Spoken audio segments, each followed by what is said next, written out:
Saya akan membaca beraneka ragam komentar dari Salafi Wahabi. Ada komentarnya yang miring atau menyudutkan pihak aswaja atau menghujat dan menghina pihak aswaja. Ini dari saudara Bang Sudiono Riwan. Saya baca, semangat terus menyelisihi Rasulullah sallallahu alaihi wasallam. Jadi menyuruh aswaja disuruh lanjut untuk menyelisihi Rasulullah. Padahal kaum aswaja insya Allah selalu berpegang teguh dengan ajaran Rasulullah. Zikir itu bagus, tapi tidak ada Nabi ajarkan zikir sekian fadilahnya, fadilahnya itu. Selama tidak ada penjelasan dari sunnah, maka itu karangan. Ya, artinya sesuatu atau perbuatan yang tidak pernah dicontohkan oleh Rasulullah itu muncul dari pemikiran manusia yang cerdas, dari logika yang cerdas, yang mana setiap perbuatan yang tidak berselisih dengan Rasulullah atau tidak bertentangan dengan syariat itu tidak bisa dikatakan bid'ah. Anda juga harus cerdas. Terus saya baca, zikir dengan jumlah bilangan diyakini ada fadilahnya hanya bisa diamalkan selama itu ada hadis dari Rasulullah sallallahu alaihi wasallam. Coba Anda cari, saya sarankan kepada Anda, kepada saudara Bang, cari adakah hadis yang menjelaskan bahwa membaca Ya Hayyu Ya Qayyum La ilaha illa anta birahmatika astaghfir sebanyak 40 kali. Adakah hadis yang menjelaskan bahwa Rasulullah seperti itu? Bahwa Rasulullah membaca itu sebanyak 40 kali dan fadilahnya bisa menghidupkan hati yang mati. Adakah hadis yang menjelaskan seperti itu? Yang jelas itu tidak ada. Itu murni karangan dari Syekhul Islam Ibnu Taimiyah, ulama dari Salafi Wahabi. Kalau Anda mengatakan orang yang melakukan bid'ah adalah calon neraka, ya Syekhul Islam Ibnu Taimiyah melakukan bid'ah. Ya contohnya kata Ibnu Taimiyah, barang siapa yang membaca Ya Hayyu Ya Qayyum La ilaha illa anta birahmatika astaghis sebanyak 40 kali akan dihidupkan hatinya oleh Allah, akan disehatkan, dinormalkan akalnya oleh Allah. Berarti Ibnu Taimiyah juga mengada-ngada.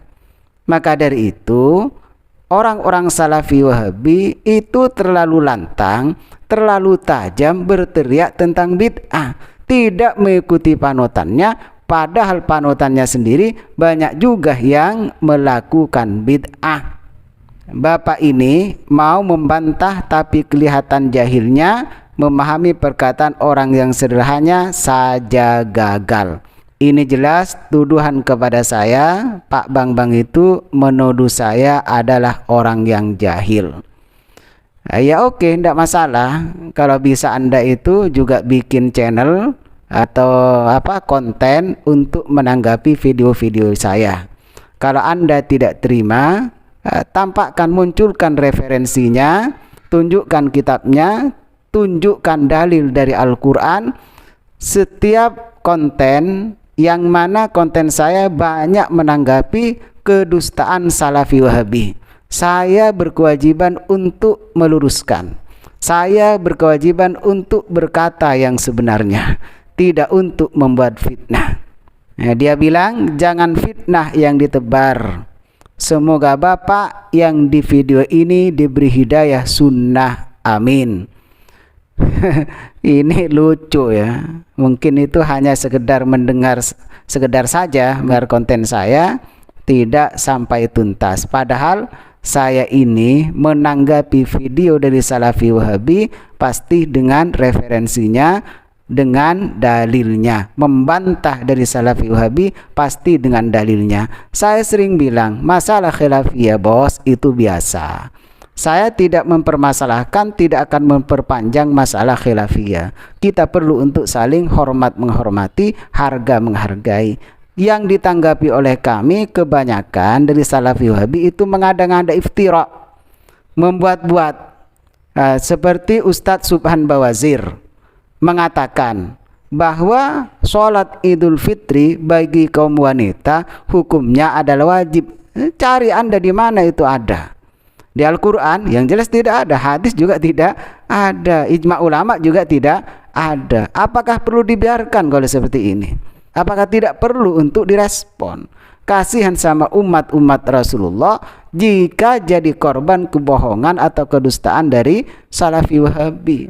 Kalau saya wajib untuk meluruskan, bukan hanya saya yang wajib meluruskan. Siapapun yang mengerti wajib meluruskan fatwa-fatwa miring dari Salafi Wahabi. Wajib meluruskan, bukan cuma saya, siapapun orang Islam, siapapun umat Islam yang mengerti, ulama yang mengerti, wajib untuk meluruskan. Karena ini adalah sebuah kemungkaran, kedustaan tidak boleh dibiarkan. Ini hanya kepedulian kami pada umat. Akhirnya kami bangkit untuk meluruskan.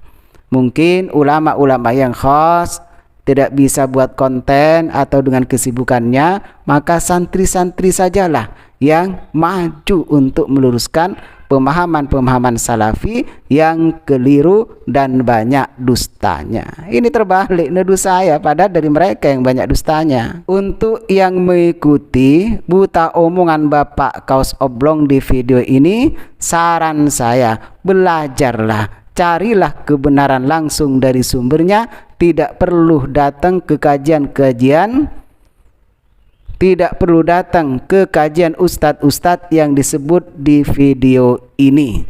Lihat di YouTube banyak, jangan yang dipotong-potong. Saya memotong video itu adalah intinya, pokok pembahasannya. Durasinya sampai selesai, ya intinya seperti itu. Seperti Ustadz Firanda mengatakan bahwa bid'ah yang dianggap oleh ulama Syafi'iyah yang diperbolehkan adalah urusan sarana prasarana seperti pembangunan pondok pesantren, kata Ustadz Firanda Andirja. Menurut pendapat ulama Syafi'iyah katanya seperti itu, padahal kenyataannya tidak seperti itu.